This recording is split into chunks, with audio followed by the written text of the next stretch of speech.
होशे 721 ईसा पूर्व में सामरिया के पतन से पहले के संकट भरे समय में भविष्यद्वक्ता होशे ने भविष्यद्वक्ता आमोस के बाद इस्राएल के उत्तरी राज्य में प्रचार किया था।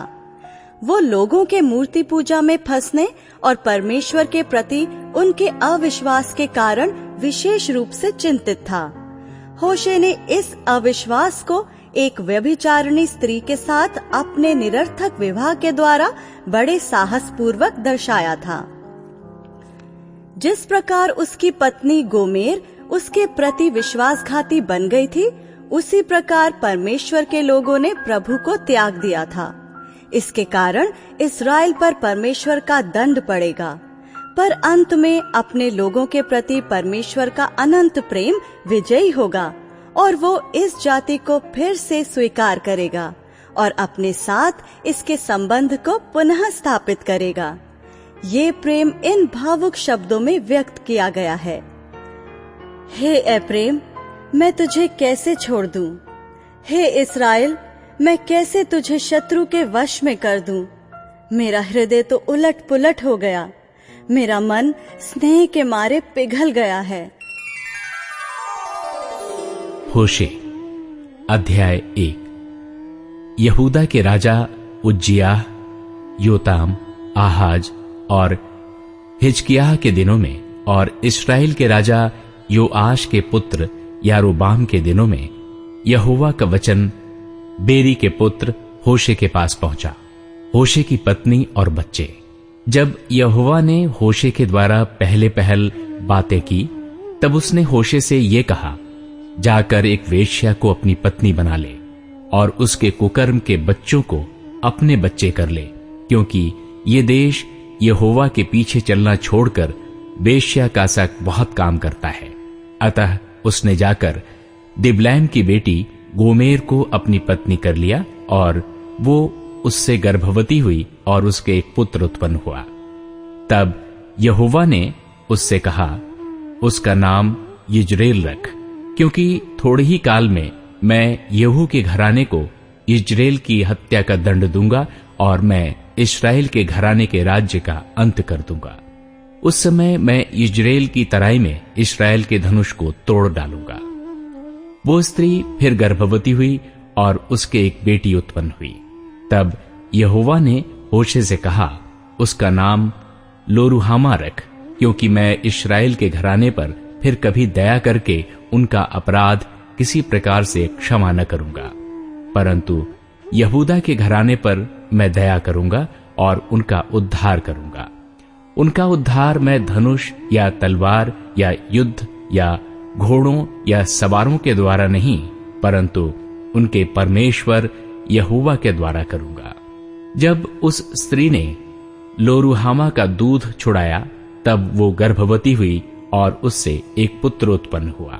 तब यहोवा ने कहा, इसका नाम लोआम्मी रख, क्योंकि तुम लोग मेरी प्रजा नहीं हो और न मैं तुम्हारा परमेश्वर रहूंगा। इस्राएल की पुनर्स्थापना। तो भी इस्राएलियों की गिनती समुद्र की बालू की सी हो जाएगी, जिनका मापना गिनना अनहोना है। और जिस स्थान में उनसे ये कहा जाता था, तुम मेरी प्रजा नहीं हो, उसी स्थान में वे जीवित परमेश्वर के पुत्र कहलाएंगे। तब यहूदी और इस्राएली दोनों इकट्ठे हो अपना एक प्रधान ठहराकर देश से चले जाएंगे, क्योंकि यिज्रेल का दिन प्रसिद्ध होगा।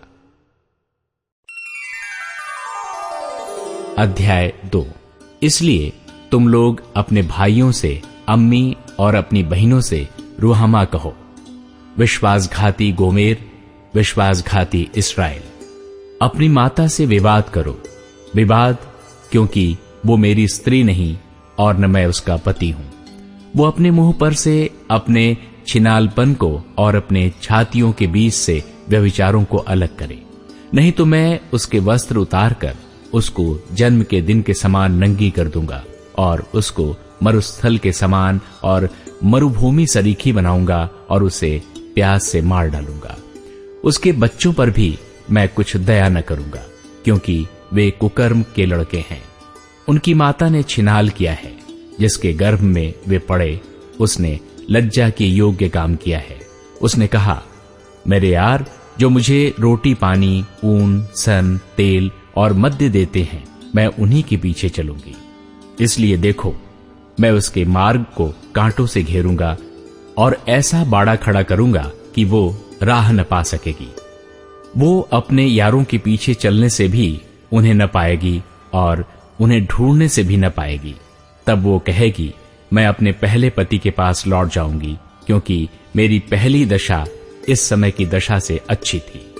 वो ये नहीं जानती थी कि अन्न, नया दाख मधु और तेल मैं ही उसे देता था, और उसके लिए वो चांदी सोना जिसको वे बाल देवता के काम में ले आते हैं, मैं ही बढ़ाता था।